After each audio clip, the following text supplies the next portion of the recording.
Professor Heath and Dr. Kari Sahan. Heath is a professor of applied linguistics at the University of Oxford. He's a series co-editor of Cambridge Elements in Language Teaching. His current research focus is on, unsurprisingly, global Englishes and English media instruction, so it's good for him to join us today. Recent publications that include Introducing Global Englishes and Global Englishes for Language Teaching, and he's an ELINET advisory board member.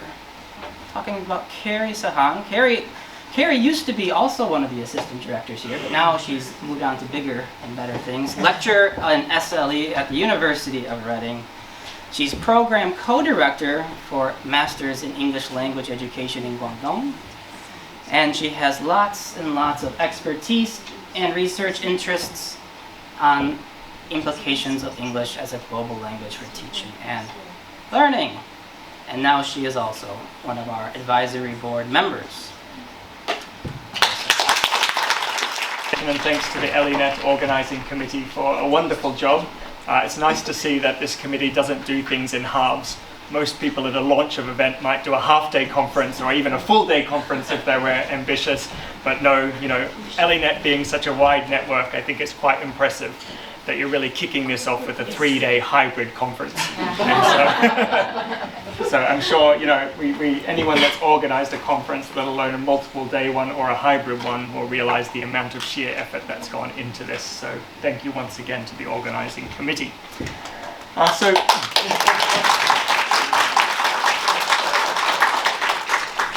Just as the opening talk for the conference, I was asked to speak a little bit about global English medium instruction to really tie together these two strands. So if you listen to Nicola, the network really started from these two strands, one looking at teaching in English and one looking at teaching English in a global world, so Global English is in EMI. And so there are a lot of synergies and similarities in the driving forces between these two, but they are quite separate strands in a way. One's very much about English language teaching, and one's quite separate from English language teaching, but still intertwined in some way. But both are really driven by this kind of notion of internationalization and globalization that has really seen a huge boom of people using English, both in academic settings, but then outside of those settings as well. And so today, our job, Kari and my job, is to try to tie those together. And we're drawing really on a paper that we published recently in Asian Englishes. And so this is why I've also said some contributions of today's talk will also be coming from Sahan, who contributed to that paper with us, tying together the kind of areas of global Englishes and EMI to really understand what global EMI should look like. And so when we talk about global EMI, we're talking about EMI that's rapidly emerging in global contexts due to these kind of top-down and bottom-up policy shifts. And so we'll talk a little bit about that. But before we get started, I want to talk a little bit about English medium instruction and global Englishes separately, just to provide a backdrop of information about these two fields. So English medium instruction, I guess if you're at this conference, may not be new, but may be tangential if you're at this conference more interested in global Englishes.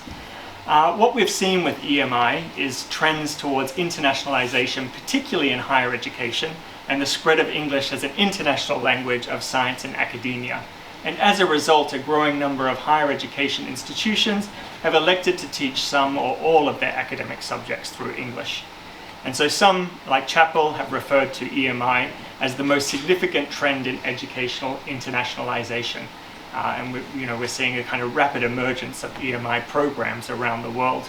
Of course, it's not relegated only to higher education, but a lot of the work that we've been the research has been exploring has been in that higher education setting. Mainly because when it comes to other levels of education, such as primary or secondary, it tends to take other forms, because there tends to be an understanding that language is more intertwined with the medium of instruction. So we'll see it come in the forms of more like immersion programs or bilingual programs or perhaps CLIL programs. Whereas EMI, as its current identity, kind of separates itself a little bit from English language, with this understanding that if you're in an EMI program, sometimes there's an assumption that your English is good enough. And so not always is the same support there. And so I think with this then comes challenges. So along with these challenges, we've seen research on EMI grow exponentially in the last couple of decades. A controversial definition, and I say controversial because I know there are people that will disagree with it, is Ernesto Macaro's definition, which emerged from the work of the EMI Oxford Research Group.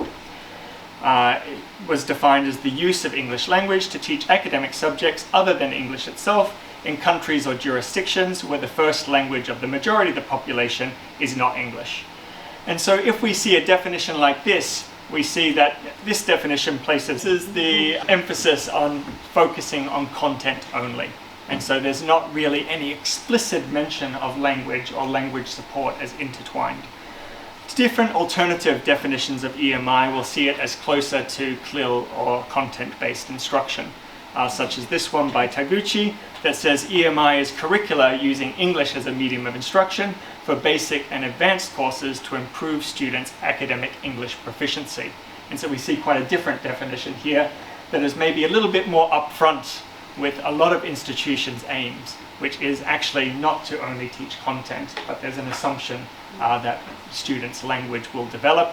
And so actually in lockstep, we do find language programs running in parallel to EMI programs in some contexts, but not all. A lot of this drive, there have been a number of driving factors, but we can see the growth of academic English. And so if we look at this share of total academic publications of the last 100 years, according to language, you can see that English is has monopolized academic publishing. And so there's a sense then that if students or researchers or people working particularly in higher education settings want access to current knowledge, often that's now only available in English. A lot of it is not even being translated.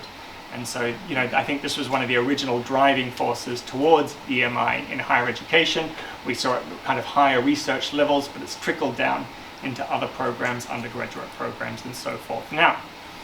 And this is mainly because English, EMI is intertwined with internationalization agenda of a lot of universities. And they see this as a kind of,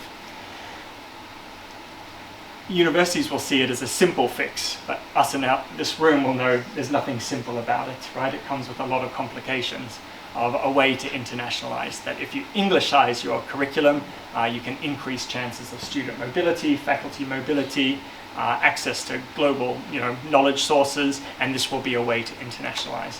But this comes with challenges, of course. But as a result of this kind of firm belief of Englishization, meaning internationalization, we've seen huge growths in English medium programs.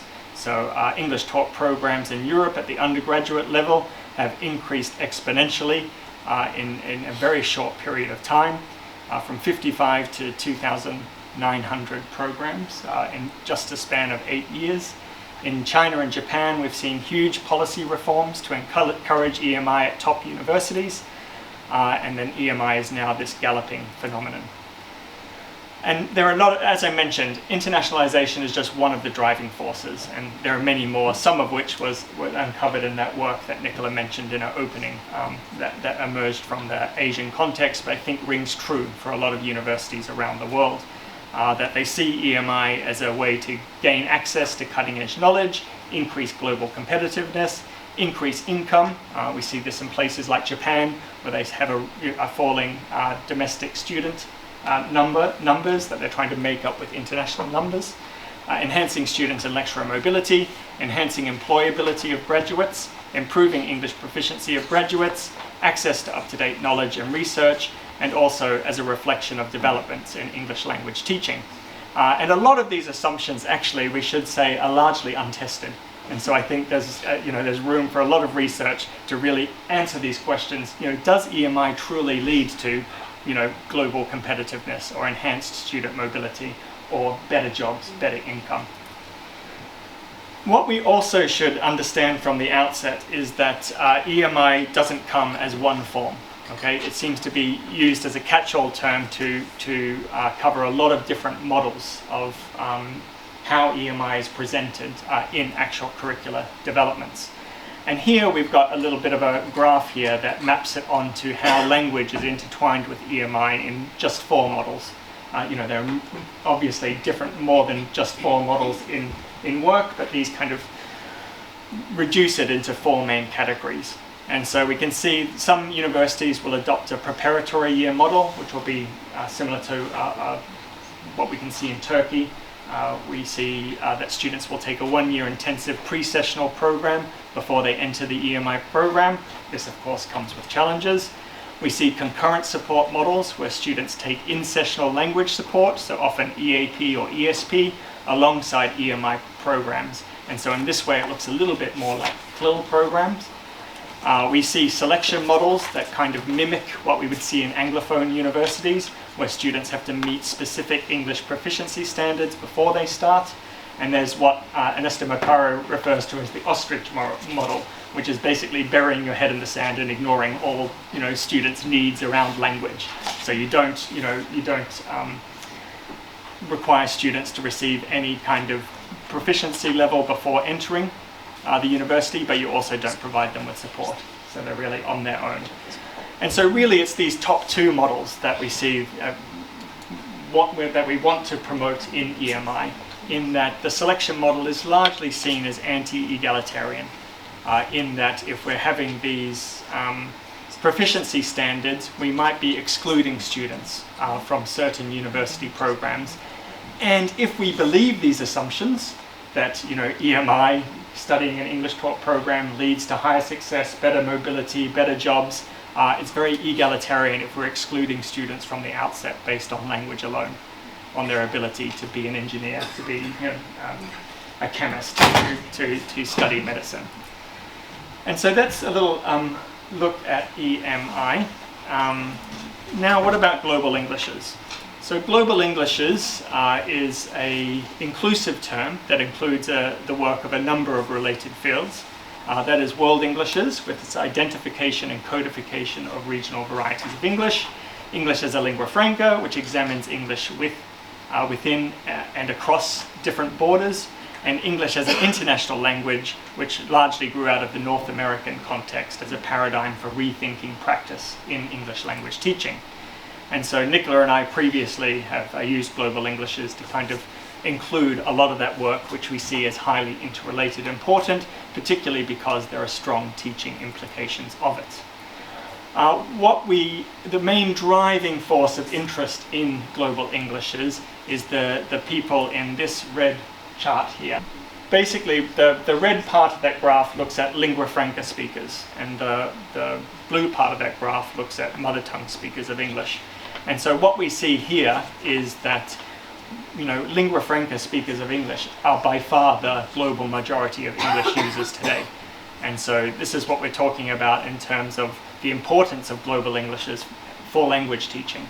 That actually a lot of people who are learning English as a global language are going to use English with other people who have learned English as a global language. So therefore, what kind of standards or norms are most important for those learners. And what we've also found, drawing on work from World Englishes, is that the kind of English that is used around the world differs drastically. And this has a lot to do with the way that it was historically spread. And so there are different kind of linguistic processes and historical and political processes that have shaped English over time and have caused, English to be not one single language, standard language, but Englishes. So, it's English, plural. Thank you. And it's this one here that we're seeing exponential growth in recent years through globalization. A recent statistic from last year from the language ethnologue, cited that only 4% of English conversations in the world today involve only native speakers. And I find this statistic quite, I actually found it surprising even as a researcher of Global Englishes. And so people that are going out to use English in the world today, actually, those using English as a lingua franca are now in the majority. And so what cannot be denied is what is taught in traditional ELT classrooms is very different to how the language is being used outside of the classroom. And I think this is where we see the kind of changes that have been lobbied in Global Englishes to make the kind of realities of the classroom more reflective of what's happening outside of the classroom if students are going to go on to use English as a global language. So a lot of this English, this research then has boomed in recent decades, and we've seen some pockets of a lot of hot activity, as Nicola mentioned. We see a lot of intense research coming out of places like Thailand, Germany, and some other contexts in recent years, which is really exciting because this is kind of in the classroom research, grassroots research that the field really needs. And so what this research really does is call for greater acceptance of the diverse global realities of what English is, who uses the language, where it is used, and how it is used. And so some of this has been summed up in proposals for change, which Nicola and I summed up in our Introducing Global English's book and have built on since, where we call for some curricular changes in English language classrooms. And these include increase in World Englishes and ELF exposure in the curricula, emphasizing respect for multilingualism, raising awareness of global Englishes directly with students, talking to them about how English is used directly so that they're kind of aware of how they're going to need to use it in the future, raising awareness of ELF strategies. And these ELF strategies are different from general communication strategies, which tended to kind of really connect with communicating with native speakers. But ELF strategies will be quite different. Students will need strategies of, what do they do when they're communicating with somebody who they perceive as having quite a strong accent, or their accent is perceived quite strongly. What if they're communicating with somebody with lower proficiency than themselves, or higher proficiency than themselves, or that have come from quite a different linguistic community where there are different norms of the way that they use English, and so they need different set of sub-strategies there. Also emphasizing respect for diverse English-using cultures and communities. So the sense that an English-speaking community can exist anywhere in the world today. So just because you're teaching English in Japan, like I once did, it doesn't mean that there are English-using opportunities, right on the student's doorstep in terms of in Tokyo itself, in Japan, and changing teaching hiring practices. And so a lot of these kind of proposals have been wrapped up in a framework, which we've called the Global English's Language Teaching Framework. And this emerged from Nicola's early work in 2011, from his doctoral work, and then we've built on it in subsequent years. But basically it's outlining various dimensions associated with English language teaching, and where we hope to move from and where we hope to move towards. And so this is not intended, even though it's laid out in a table, it's not intended to be a black or white, all or nothing table. And so we've often talked to teachers before about even if you can make small changes in some of these categories, we feel like it will have a positive influence of kind of globalizing the curriculum. We realize, you can't do all of these things at once, it takes time. And so we've seen a lot of work emerge. If you're interested in reading more about implications for language teaching, we have Nicola and my book where we focus specifically on language teaching, but a lot of really interesting work coming out of other areas of the world. And so there's a particular good book here, an edited volume that looks at critical perspectives of global Englishes in Asia. So now that we've looked at global Englishes and EMI, where does it meet at the crossroads? What are the similarities between the two? There are several shared concepts that underpin both global Englishes and EMI, and hence there are opportunities for greater synergies between the two fields. So both fields focus on phenomena that have emerged in lockstep with economic and political globalization, and in many ways colonialism before that. And so there are kind of areas of tension and resistance that we have to be aware of both EMI and global Englishes. Both establish a primary focus of research attention within the non-Anglophone national context. Both seek implications for the betterment of educational practices, and both are astutely aware of the importance of multilingualism in a seemingly English-centric field of studies. So even though both these fields have English in them, both have embraced multilingualism as a core feature of their presentation and practice. Due to these shared endeavours, the aim of this presentation is to bring together key concepts at the crossroad of global Englishes and EMI to reveal shared critical perspectives to inform best practices in a global, and what I want to focus on here today is a non-Western centric positioning of EMI. And so that's our challenge today, to kind of uncover some of those perspectives. We're going to talk about 3 today, and then kind of open it up to the room to talk about other areas where you can see kind of shared perspectives between the 2 fields. But today we're going to talk mainly about shared agendas when it comes to multilingualism and pedagogical practices, shared agendas when it comes to challenging native speaker hegemony, and challenges to the center-periphery views that highlight a shift of power from the Anglosphere. And so I'm handing it over to Kari for the next section. As Heath said, we'll be talking about 3 shared concepts between Global Englishes and EMI to get at this idea of what Global EMI might look like. And the first of those concepts that we want to talk about is the idea of multilingualism. Now, Global Englishes has been heavily influenced by the work of Kanagaraja, as well as current understandings of translanguaging and the multilingual turn in applied linguistics. So I've got a quote up here from Kanagaraja that summarizes that idea. And he says that there is now a growing realization that English cannot be separated from other languages. This is true not only of the contemporary global contact zones, where languages intermingle, but of all communication, because languages are always in contact. So from this idea, we get the idea that there's never going to be just English. We're not going to have a situation where it's just English by itself, but we're always going to have this situation in which languages are interacting, and that is why multilingualism is at the forefront of work on Global Englishes. Similarly, Global Englishes has been informed by a lot of research in relation to the multilingual turn in applied linguistics, and much of that has called for changes within the field of English language teaching, specifically for ELT to be more inclusive of teachers' and students' knowledges of other languages, including their first language. We'll come back to this idea a little bit later when I talk about NativeSpeakerism. But drawing on these ideas, scholarship on Global Englishes has explored plurilingual as well as translingual practices of speakers who use English as a global lingua franca.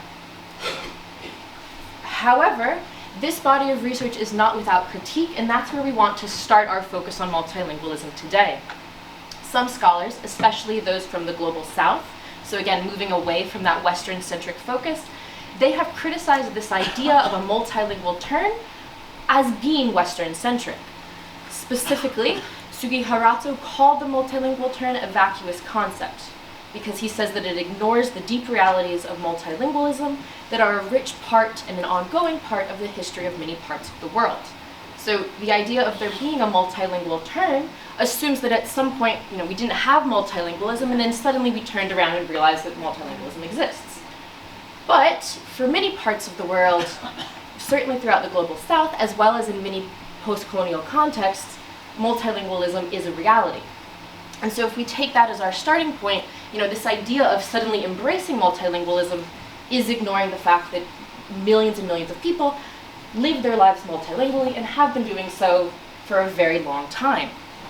So for us as scholars, we need to pause and we need to ask ourselves whether our research, including our research that embraces this multilingualism, is actually perpetuating some of these Western-centric ideas of colonial hegemony, Eurocentrism, and elitism. So even if we're saying, look, this is multilingual, are we doing that from this Western-centric perspective, or are we actually embracing the multilingualism that exists in these contexts? So that was the challenge that Heath, Sahan, and I set out in that paper that Heath mentioned at the beginning of this talk.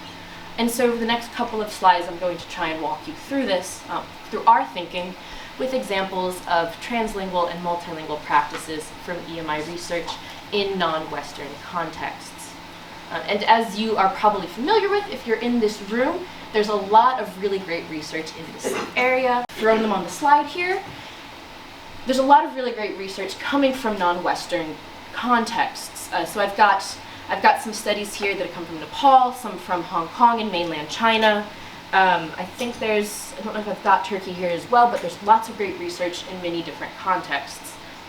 And I'm going to walk you through some of what we see when we look at this research on translanguaging in EMI. The first thing that I want to acknowledge is that research has found that teachers and students are generally really positive towards this idea of translanguaging.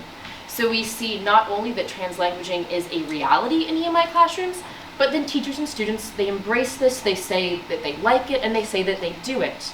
And that exists even in places where we have top-down policies that are enforcing this monolingual English-only idea. One study that has found such things is the study here. This comes from the work that Heath and Sahan did along with Jim. Hi, Jim. You'll hear from him later today. This study involved over 500 students in China, and they found that these students overwhelmingly agreed, I think it was 85% of students, agreed that the first language should be used in class, and that it not only should be used by teachers, but that students themselves should also be using the first language in EMI contexts. So we're getting right there this idea that EMI does not have to be English only, that it can be multilingual, and it can embrace the local language. When we look at this research overall, what we see is that it's shifting our understanding of what translanguaging or first language use means in EMI contexts, away from the idea of coping with low English proficiency. So a lot of the research that maybe looks at L1 use or frames L1 use in EMI contexts starts from the perspective that, well, students have low English proficiency, and so they need to use the first language. But that's a very deficit view of multilingualism. That's saying your English isn't good enough, therefore you must use your other languages. Actually, what this research on multilingualism in EMI is showing us is that translanguaging doesn't have to take that deficit view, but it can be a very helpful pedagogical practice to co-construct meaning. And I've put on the slide here many of the different ways in which that research has shown us that multilingual practices are useful. So that can include playful talk, whole body sense making. Research has shown that it can assist with word search sequences. So not just, you don't know the first language, but it can help build this interaction. It can also be very helpful in contexts where you may have migrant students or international students who don't share the first language with the teacher. So it doesn't need to be a shared language, but you can still use translanguaging to draw on the multilingual resources in the classroom. It can also contribute to dynamic interactions, and research has suggested that by encouraging students to draw on both their everyday knowledge of their first language, the everyday words they use, as well as those academic words, this can really enhance their meaning making in science classrooms.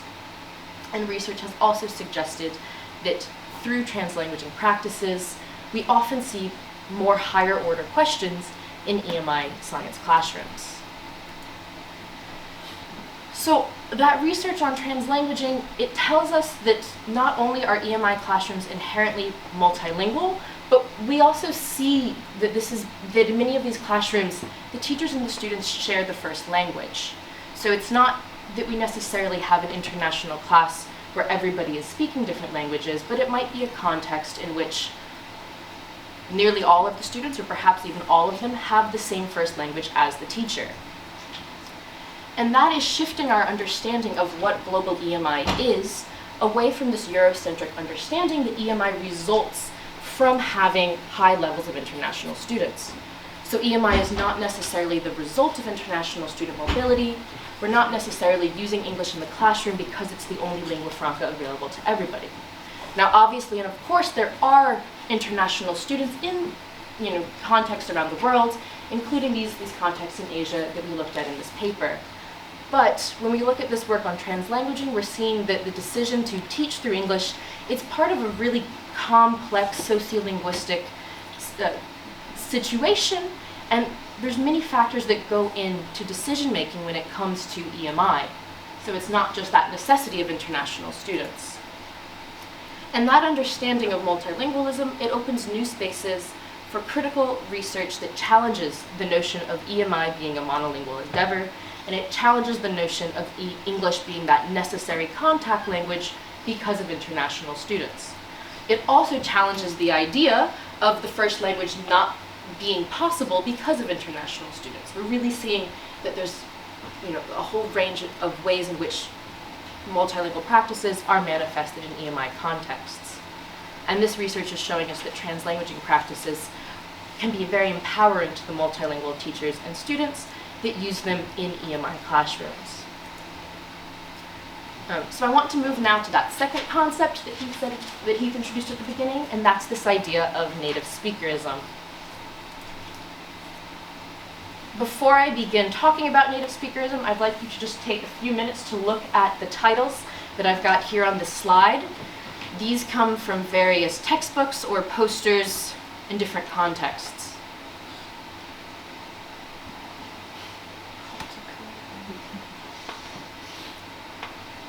And you might notice things like which is right,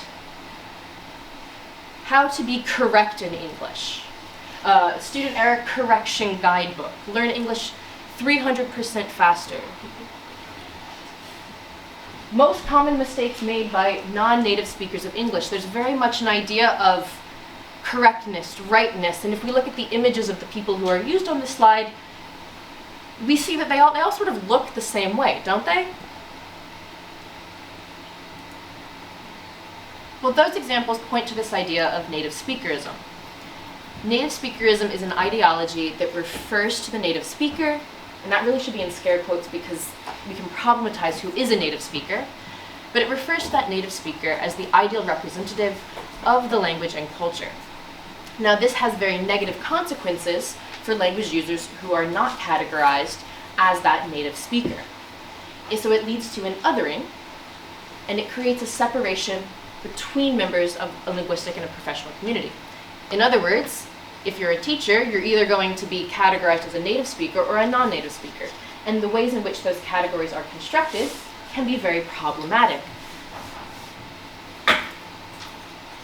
However, despite that, we still see that attachments to native speakerism exist throughout the world. They're very pervasive in different global contexts. So I'll share with you a couple of examples from around the globe there. These are different advertisements that we've seen for English speakers in the ELT job market.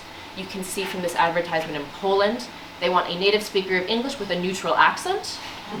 Whatever a neutral accent means, I'm not quite sure who in this room would be categorized as having a neutral accent. We also see from places in Japan, a native English speaker and university degree is required, education preferred. So the preference there first is on that native speakerism, that university degree and the field of education, that's really secondary. First, it's the idea of that native speaker. And then in China, something quite similar to what we saw in that Poland example, a native English speaker with a neutral native dialect. I don't know what counts as a native dialect, and I don't know what counts as neutral there, but they're looking for someone who has that. So when we look at these examples, we see that on a global level, the ELT profession might be the only profession in the world in which the majority of its professionals face discrimination. So most English teachers in the world do not have that native neutral dialect that are advertised here, and yet they're discriminated against. The preference really is for someone who has whatever it means to be a native speaker. Now, when we look at that, Ali Fawad Selvi tells us that this idea of native speakerism, it's creating inequalities in ELT hiring practices. And that's because the recruitment values that are being purported inside of these advertisements are for nativeness of a teacher, and they're based on the variety of English that that person speaks over their other qualifications. This creates a barrier of professional employment for the majority of teachers, and we should also note that in addition to accent, these are often coded as well in racial terms. So if you think back to the pictures that I had on that original slide, a lot of white, blonde, light-eyed people, and that is that idealized version of what it means to be a native speaker. And as we all know, that has nothing to do with teaching ability, and it might not even have anything to do with, that person being a native speaker. Global Englishes challenges this, and that's because Global Englishes, instead of prioritizing that idealized native speaker, it sees the multilingual English teacher as the ideal role model for English language users.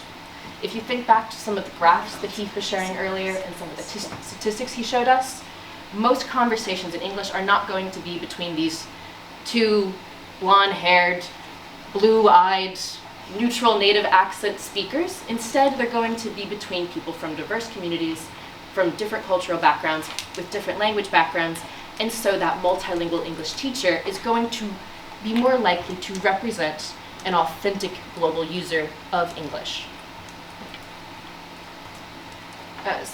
So if we shift now from Global Englishes to EMI, many of the questions that relate to native speakerism are prevalent in EMI contexts. However, they remain less explored in this field.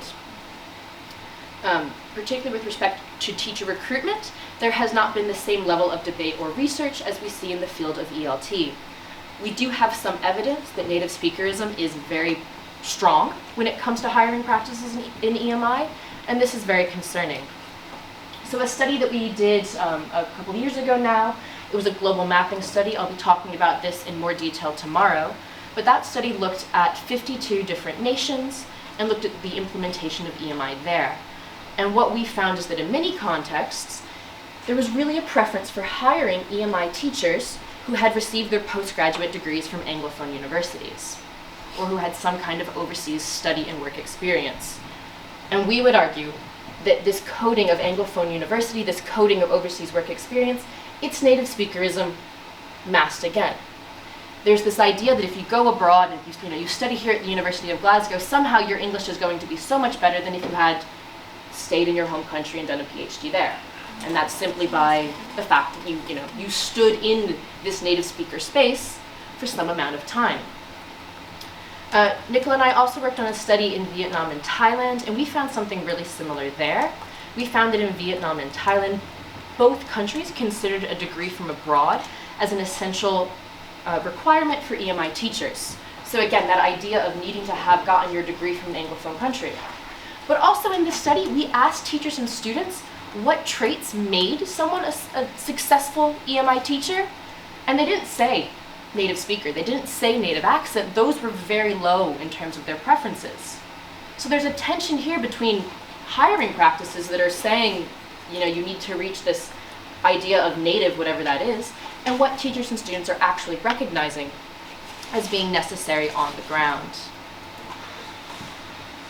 So to pull that all together, we are seeing some evidence of ways in which native speakerism is resisted in EMI. Research has indicated that EMI teachers perceive a difference between the English proficiency that is needed to, for example, present at an academic conference, and the proficiency that's needed to teach an EMI course. This is suggesting that EMI practitioners realize that English is not some monolith, but rather that there are differences in terms of teaching through English and just having a high proficiency of English. That nuance has also been found in other ways. A study of EMI secondary schools in China found that science lessons which were taught by native English-speaking teachers tended to have less student interaction, and they tended to be more teacher-centric compared to other classrooms in which we did not have those native English-speaking teachers. Now, this research is telling us that native English-speaking status alone, or even just high English proficiency, is not enough to necessarily improve the quality or the quantity of interaction in EMI classes. So from studies such as this, we're seeing that just having high proficiency or being a native speaker doesn't mean that you're doing a better job in terms of teacher-student interaction in the classroom or in terms of engaging the students in EMI classes. But rather, multilingual teachers may be able to facilitate richer interaction through translanguaging practices. And that ties back to a lot of the research we looked at earlier on multilingualism. However, as I noted earlier, the role of native speakerism in EMI, particularly in terms of hiring practices that discriminate against non-native English speakers, has not been thoroughly interrogated. We've looked at this in far more detail in the field of ELT, and so more research is warranted in this area. I'm going to pass back off to Heath now to look at our third should also be a central notion of what is a global version of EMI. So CenterPeriphery derives from world systems theory and responds to models of unequal power that separate often Western and non-Western countries, with especially powerful Anglophone countries at the core of the center. And we often see, contexts such as the UK and the US in particular being located in that, what they consider that powerful center of knowledge that the world is looking to for information. So Global Englishers has often been seen to challenge this and to interrogate those unequal relationships in a way to empower the periphery And so a lot of the work in Global Englishes has happened in the periphery for this reason, as grassroots initiatives to try to empower knowledge centers of what, Global English's language teaching might look like in contexts such as Japan. In Nicola and my case, we started our research there, but other work that's going on in Thailand and Germany and so forth.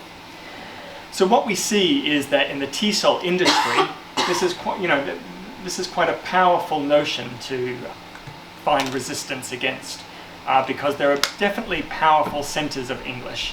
And as Kari mentioned, these tend to be highly connected with this notion of where native speakers are and what are considered native speaking countries. And these have the lion's share of influence, while others relegated to the periphery don't seem to have that influence and are seen to have to draw from those knowledge centers to inform, say, ELT practices, to draw teaching resources from, and so forth. And so what we would argue in Global Englishes is that there's a need to, that there's an imbalance in power between the center and periphery, which feeds into all related decisions in English language teaching and policy and practice. In early conceptualizations of Global Englishes, these were underpinned by the writings of Kanagaraja, who argued that if English teaching in periphery countries is to be conducted in a socially responsible and politically empowering manner, the authority for conceiving and implementing the curriculum and pedagogy should be passed on to the local teachers themselves. And so there's this notion that we need to shift away this center of knowledge from the central core countries to the periphery, and actually to the teachers themselves, because it's the teachers themselves in the English language classrooms that might best understand what their students need, how their students are going to use language in the future. What we then would argue, though, maybe we need to see a similar kind of movement for EMI, to empower EMI teachers that are at the forefront of EMI practice, that really understand what students need, rather than drawing on these powerful, centers of knowledge for knowledge and expertise. And so center-periphery dynamics also underpin EMI, quite powerfully so, and especially because of neoliberal higher education that we can see as quite pervasive in the EMI sector. So Xin Shu wrote in 2020, "The world of academic knowledge is not a level playing field, but more closely approximates the center-periphery dynamic described in world systems theory, in which countries on the periphery must work within world system framed by the center countries." And we can see this not only in EMI, but all aspects of neoliberal higher education. You can just look at the research and publishing sector. We see where the kind of powerful knowledge centers of academic publishing are located, mainly in the UK, mainly in the US. If not in those contexts, then some other powerful centers, such as in Germany and the Netherlands. And the rest of the world has to play this game, but actually it's an unfair game. And so we see this also with EMI. That EMI has been criticized by researchers to reflect a neo-colonial mentality, which may reduce knowledge production in local language and commercialize English and higher education. That, with EMI, if all of the resources and all the knowledge about teaching and learning through English are located in these Anglophone center countries, then it's kind of reducing kind of knowledge production in those local languages. EMI's reliance on Western texts might also westernize students and detach them from local perspectives if they're only to be drawing on textbooks that are coming from these center countries. Pramad Shah says EMI is a kind of quasi-colonialism in that resource-poor nations look to external foreign knowledge sources and materials to create the curriculum. And so he was particularly talking about the context of Nepal. So inequalities are also central to driving forces of EMI. So to compete in global job markets, many universities offer EMI programs as a form of internationalization at home, where international, and this is operationalized as English medium courses, are offered to local students in a bid to emulate the experiences of gaining an international degree. And I think this is where we see this problem, that if it's to emulate, then always these, the kind of power balance will always not be in favor of the periphery. If it's just trying to copy, the kind of experience that one might get coming to the UK to do a degree, say, rather than taking advantage of kind of the unique contextual factors that might be available to students that are studying in a multilingual global context in other nations.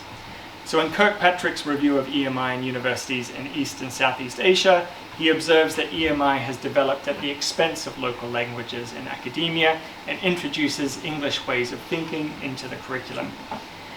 And so we would argue then if EMI is uncritically adopted from center countries by the periphery, it may propagate colonization of the minds, of the curriculum, of those working and studying within these systems, and so this is something that we need to be astutely aware of. So we would argue that EMI policy would benefit by disrupting the current world system, by looking to local and neighboring sources of knowledge for policy making and best practice. So this notion of not looking to the centers to inform EMI practice. So if you're doing an English taught program in a business department in Japan, you have some unique on the ground local issues. Perhaps you're not going to find those answers by parachuting in some EMI teacher trainers from the UK and America that have come from quite different contexts. You might want to look at comparable contexts in neighboring countries, within universities, within your own context, that are grappling with the same situations, and then developing a kind of best practice that is locally informed but is globally relevant. And so, a truly global EMI would be seen to develop policy and practice in this way. And so research across the Global South has demonstrated that the needs of EMI are very context specific, and there is a no one-size-fits-all model. And so we really need to be looking at each context of EMI as not unique, because it is unique in itself, and you can see, even if you go into one country, or even within one university, you might find quite different challenges from one department to another, depending on how things are set up, let alone one country to another. But it's about making those connections with locally relevant universities and programs so that best practice can emerge. So this has prompted some scholars, such as Richard and Jack Pun, to devise a typology of EMI that can be used as a navigator to guide curriculum planners, as well as content and language teachers, to find suitable set of parameters to implement effective EMI teaching according to their cultural and classroom contexts. So that then we start to compare like with like in terms of programs. You might be able to compare programs that will be sharing the same problems and looking for shared solutions. And in this way, we can have a better understanding of the differences and similarities of EMI across contexts, which can help policy makers seek answers for best practice from knowledge sources in the periphery that may be striving to meet similar educational outcomes that contend with comparable socio-political tensions. And this was actually one of the driving forces of a recent paper that the EMI Oxford Research Group worked on.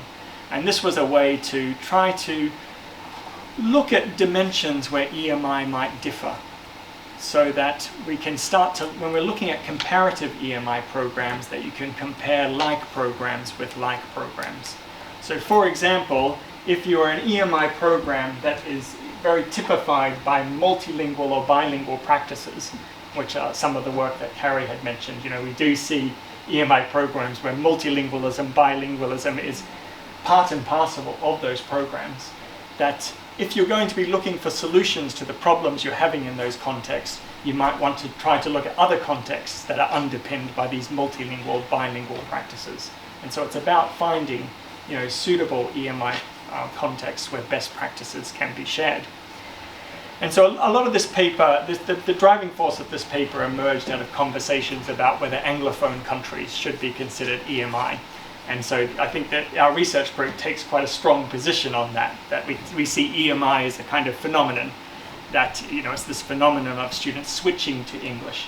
But I think as a result, a lot of people, with the momentum of EMI research, a lot of people are using this as a kind of catch-all term to also be looking at kind of issues that may underpin, second language, academic language readiness to study through English. And if that's your topic of research, then there could be parallels that could be drawn with what's happening in Anglophone contexts.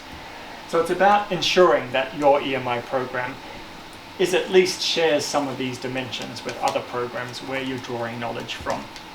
And so for some of these might be, center countries. For others, there might be better comparable local contexts. So what we see, moving on to global Englishes and EMI synergies. So we see some shared agendas. Just as global Englishes has challenged native speaker hegemony and the centrality of English inner circle norms of global needs, so should EMI resist the relevance of inner circle solutions for their local higher education contexts. To extend Kanagaraja's views of resistance in language education, a socially responsible and politically empowering implementation of EMI should see authority given to local teachers and academic staff for conceiving and implementing the appropriate curriculum and pedagogy to meet their students' needs. And importantly, this should be shared. EMI implementation needs to value the role of both bottom-up policy making and informing best practice, especially in contexts where teachers adapt or disregard ill-fitting top-down policy when addressing immediate classroom learning needs. And so what we did at the end of that paper in Asian Englishes was to look at a framework for conceptualizing global EMI. And really at this point, I would say it's not a framework. This is really a think piece, right? Potentially about what it could look like.